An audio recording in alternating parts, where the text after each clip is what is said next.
saya Yasmin Yusof daripada syarikat WiseEd Resources. Hari ini apa yang kami belajar ialah tentang Google Analytics. Yang ni memang kita guna untuk tengoklah trend kita punya produk tu, orang lagi minat macam mana. So data ni dia kumpul lah guna AI. Konten sangat bagus, terutamanya untuk business owner yang baru nak naik. Hari ni yang saya rasa sangat berbaloi sebab banyak perkara yang saya belajar yang selama ni saya buat secara manual.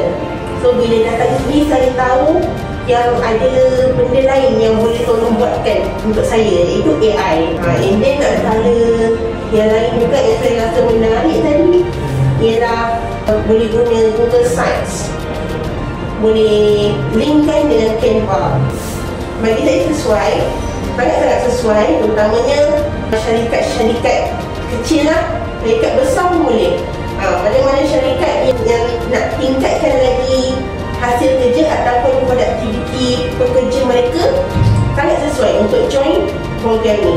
Katakan join program MPC lah, di bawah MPC AI Productivity. Terima kasih BIN SE.